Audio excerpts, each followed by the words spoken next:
Boa noite. Há 3 anos, os moradores dos distritos de Mariana e outros municípios, o estado inteiro, o país inteiro, foram surpreendidos por um mar de lama. O rompimento da barragem de Fundão arrastou tudo que estava no caminho. Foram levadas árvores, veículos, carros, vidas, histórias. Entre os 19 mortos estavam funcionários da mineradora Samarco, dona da barragem, e pessoas que sobreviviam, que viviam naquela região. Quem sobreviveu à tragédia perdeu mais do que o abrigo, do que o terreno, perdeu o sonho, perdeu a referência. Mas será que a vida dessas pessoas voltou para algo próximo do que podemos chamar de normal? No programa de hoje, vamos falar sobre os 3 anos da maior tragédia ambiental do Brasil. Participam desse debate conosco Rodrigo Pires Vieira, secretário executivo da Cáritas, Caio Mário Seabra Filho, mestre em Direito Empresarial e especialista em Direito Ambiental e Minerário, André Sperling Prado, coordenador de Inclusão e Mobilização Social do Ministério Público de Minas. Participe também conosco desse programa enviando a sua pergunta e seu comentário pelo WhatsApp aqui da TV Horizonte, no 31 99642 8473. Você que é de Ponte Nova, você que é de fora de Belo Horizonte, identifique-se, escreva para nós. A opinião dos nossos comentaristas, dos nossos especialistas, ela é bacana com a sua participação também. Senhores, eu acho que é inevitável da gente começar a pensar como está a vida desses afetados que tiveram a casa, a escola, a horta destruída. Como é que está a vida dessas pessoas? Bom, Jairo, eu acho que a gente não pode falar de uma vida só, né? Eu acho que a grande novidade desse desastre em relação a outros é que ele é gigantesco, ele é o maior desastre minerário do mundo. Não é do Brasil, é o maior desastre ambiental, mas em termos minerários é o maior do mundo. Então, assim, tivemos pessoas afetadas ao longo de 650 quilômetros da bacia do Rio Doce e de centenas de quilômetros também do litoral do Espírito Santo. Então, na verdade, há uma multiplicidade de atores que foram extremamente afetados, danos multilaterais de todas as espécies. Então, é difícil a gente imaginar agora um padrão, né? Há algumas pessoas que estão recebendo auxílios emergenciais, há pessoas que estão esquecidas, há pessoas que nem sabem que tiveram os direitos violados ainda. Sim. Então, nós podemos dizer que ao longo da bacia nós temos situações muito díspares, né? Temos, por exemplo, na região de Mariana, um processo de mobilização social e um processo de assessoria técnica da qual a Cáritas participa, o Rodrigo pode falar um pouco mais sobre isso, né? Já muito mais avançado. E nós temos regiões onde não existe nada ainda em termos de processo de conscientização da população, de formação de comissões de atingidos para as reivindicações. Tá. Rodrigo, o que você conta para a gente da história dessas pessoas? Então, nós estamos falando, né, da vida das pessoas, mas essas pessoas passaram por um crime, né? É importante afirmar que foi um crime que aconteceu, é importante a gente falar que tem culpados, né? Já foi julgado. É importante a gente falar do sofrimento das pessoas.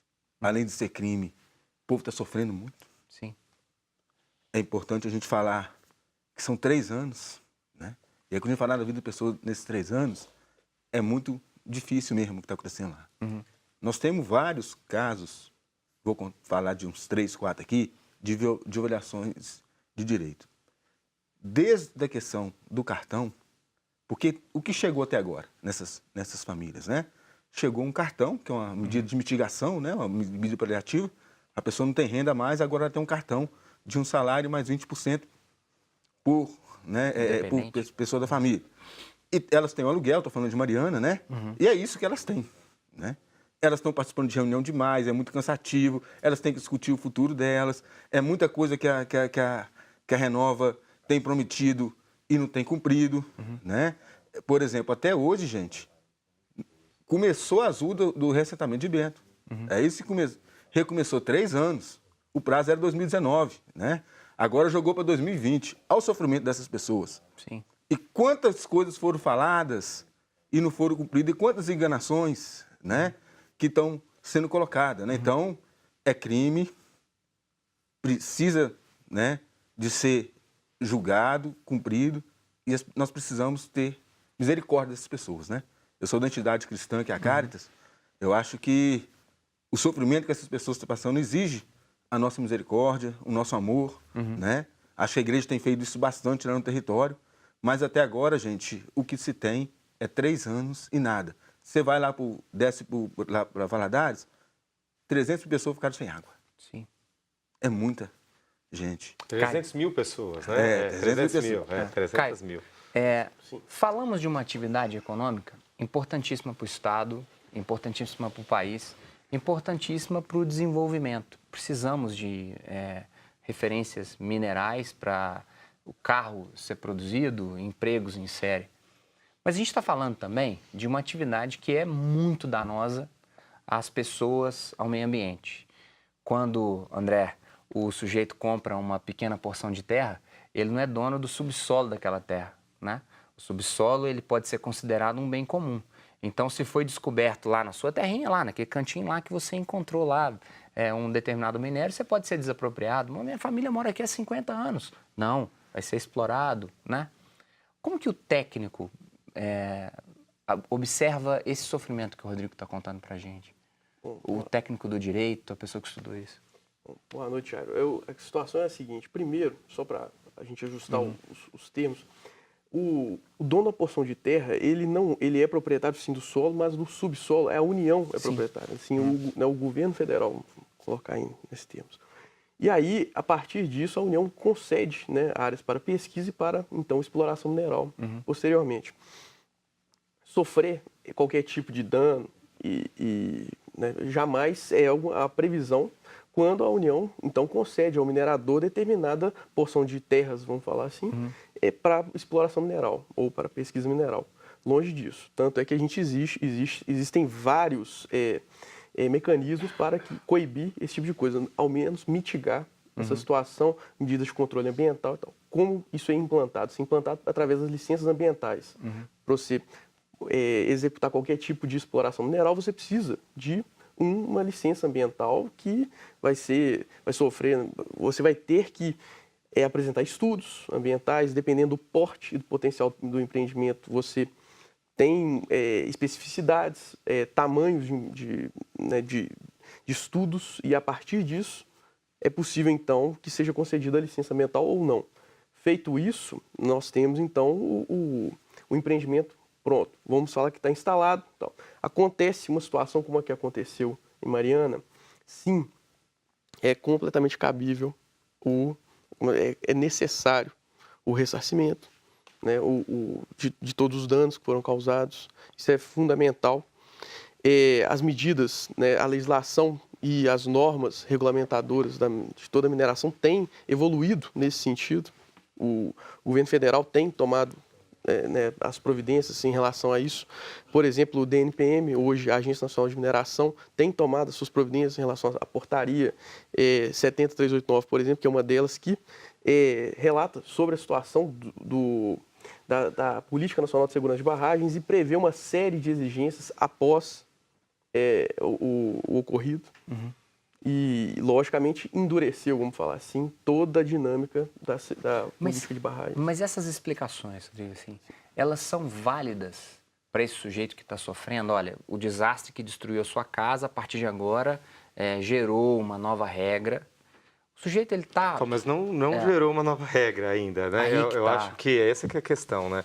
Depois do desastre, o Ministério Público de Minas Gerais propôs um projeto de lei que chama Mar de Lama Nunca Mais. E ele está aguardando aprovação na Assembleia já faz um bom tempo. O que acontece? Esse projeto prevê, primeiro, dentro do processo de licenciamento, um processo de licenciamento mais rígido, uma ampliação da área de risco em volta, né, na área de risco, quando há um rompimento numa barragem, a gente imagina que a área de risco tem que ser maior. Então, numa situação como Bento Rodrigues, por exemplo, talvez a cidade não pudesse estar lá, naquele local. Né? Então, a gente imaginou uma área de risco maior para retirar as pessoas, ou seja, se você quer ter um empreendimento desse porte, você tem que fazer com que as pessoas que podem ser atingidas por um eventual rompimento sejam deslocadas dali. Se tivesse, por exemplo, nesse caso, não teriam morrido as 19 pessoas, ou teria morrido muito menos gente. Outra coisa que é muito importante, a forma de construção das barragens, não sei se vocês sabem, mas a maioria das barragens, elas são feitas de uma técnica que é menos segura. Né? Por quê? Porque ela é mais barata. Né? Então, vamos imaginar... o doutor deve saber disso bem, mas vamos imaginar, vou pegar o seu celular, claro, que eu vou tomar essa liberdade, vamos imaginar que a lagoa é essa aqui, então a barragem fica aqui. Ninguém faz uma barragem gigante logo de cara, porque esses empreendimentos duram 30 anos. Então você vai subindo a barragem à medida que vai aumentando o tamanho do lago com os rejeitos. E aí você vai subindo. Tem duas técnicas para você subir. Ou você sobe pela água, ou seja, você usa o próprio rejeito que está acumulado aqui e constrói mais barragem aqui, ou você constrói para cá, por trás, né? Que a gente chama a jusante e a montante. Quando você faz por trás, você tem que começar do solo de baixo e começar quase que uma barragem inteira de novo. Então é muito mais caro, mas em compensação é muito mais seguro, porque o método que é usado, e era, por exemplo, o método da barragem de Fundão, é que você cresce a barragem a partir dos rejeitos molhados. É muito mais inseguro. Então, o que acontece num momento desse? Ela rompe. Então, o que a gente quer no nosso projeto de Mar de Lama Nunca Mais é que seja proibida a construção de barragens desse tipo, ou seja, só as barragens mais seguras poderiam ser construídas daqui para frente. A gente vai para um breve intervalo para retomar exatamente nesse ponto e perguntar se, à medida em que a investigação ocorreu, se houve algum tipo de, desculpa a expressão, barbeiragem de gente qualificada e que tinha que ter colocado isso em questão, em prática. Nós vamos para um breve intervalo, extremamente indignados, e voltamos daqui a pouco.